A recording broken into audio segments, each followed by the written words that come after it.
ঐতিহাসিক শিৱসাগৰ জিলাৰ বিভিন্ন প্ৰান্তত আহোম ৰাজত্বকালৰ কীৰ্তিচিহ্নসমূহ সম্পদসমূহ ধ্বংসৰ গৰাহত পৰিছে সঠিক সংৰক্ষণৰ অভাৱত। বহু ঠাইত বেদখল হৈছে। শিৱসাগৰ ঐতিহাসিক যমুনা বেদখল হৈ আছে আৰু ইয়াৰ বিৰুদ্ধে ব্যৱস্থা ল'বলৈ বেদখল উচ্ছেদ কৰিবলৈ বিভিন্ন সময়ত দাবী জনাই আহিছে সদৌ টাই আহোম ছাত্ৰ সন্থাই। কিন্তু ইয়াৰ পিছতো কোনো ধৰণৰ সঠিক সংৰক্ষণ বেদখলমুক্ত কৰাৰ বাবে পদক্ষেপ নাই লোৱা চৰকাৰ প্ৰশাসনে, যাৰ বাবে আজি শিৱসাগৰৰ ঐতিহাসিক বৰ্ডিং খেলপথাৰৰ পৰা সদৌ টাই আহোম ছাত্ৰ সন্থাই বিশাল সমদল উলিয়াইছে। মই দেখুৱাইছোঁ ইয়াত আটাচুৰ কেন্দ্ৰীয় সভাপতি বসন্ত গগৈ আছে নেতৃত্বত। মই দেখুৱাইছোঁ বিশাল সমদল উলিয়াইছে শিৱসাগৰ বৰ্ডিং খেলপথাৰৰ পৰা। মই বসন্ত গগৈ আছে, বসন্ত গগৈ ভাষ্য ল'ম। চৰকাৰৰ অমনোযোগিতা আৰু অকমন্যতাৰ কাৰণে এই সম্পদসমূহ ধ্বংস কৰালৈ গতি কৰিছে।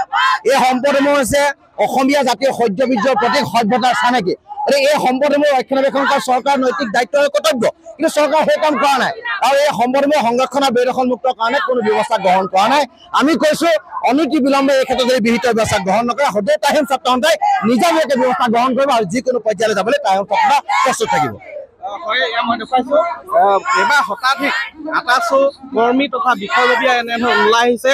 মই ভাষ্য ল'ম, কি ক'ব? যিহেতু আজি আমি শিৱসাগৰ বৰ্ডিং ফিল্ডৰ পৰা আৰম্ভ কৰিছোঁ, আমি আমাৰ অসমৰ সদৌ অসম ছাত্ৰ সন্থাই একত্ৰিত হৈ কীৰ্তিচিহ্নসমূহ সংৰক্ষণ আৰু বৈজ্ঞানিকভাৱে শোভাবৰ্ধন কৰিবলৈ আমি কাৰ্যপদ্ধতি হাতত লৈছোঁ। ইয়াৰ বাবে আজি মই দেখুৱাইছোঁ বিশাল ৰেলী। ইয়াত সদৌ অসম ছাত্ৰ সন্থাৰ নেতৃত্বত এনেধৰণে ওলাই আহিছে কেইবা শতাধিক। চাওক, আজি সদৌ টাই আহোম ছাত্ৰ সন্থাই যি ঐতিহাসিক সম্পদসমূহ আছে, ঐতিহাসিক সম্পদসমূহ বিজ্ঞান পদ্ধতিৰে সংৰক্ষণৰ সভাবৰ্ধনৰ দাবীত আজি প্ৰতিবাদী কাৰ্যসূচী হাতত লোৱা হৈছে। বিভিন্ন সময়ত চৰকাৰ আহিছে আৰু চৰকাৰ গৈছে, চৰকাৰ কোনো ধৰণৰ এই ক্ষেত্ৰত সম্পদসমূহ সংৰক্ষণ কৰাৰ ক্ষেত্ৰত কোনো ধৰণৰ ব্যৱস্থা গ্ৰহণ কৰা পৰিলক্ষিত হোৱা নাই। গতিকে সময় থাকোঁতে চৰকাৰে যাতে এই সম্পদসমূহ উপযুক্তভাৱে সংৰক্ষণৰ ব্যৱস্থা কৰে, অন্যথা ইয়াৰ পৰৱৰ্তী পৰ্যায়ত টাই আহোম ছাত্ৰ সন্থাই কিন্তু এক বৃহৎ প্ৰতিবাদী কাৰ্যসূচী আমি হাতত তুলিবলৈ বাধ্য হ'ম। কেইবা শতাধিক আটাচু কৰ্মীয়ে তথা বিষয়ববীয়া উত্তাল কৰিছে ৰাজপথ। ইয়াত শিৱসাগৰৰ পৰিৱেশ, শিৱসাগৰত এনেধৰণে আজি ওলাই আহিছে ঐতিহাসিক কীৰ্তিচিহ্নসমূহ সংৰক্ষণৰ দাবীত এনেধৰণে উত্তাল কৰিছে ৰাজপথ। শিৱসাগৰ চহৰৰ দৃশ্য।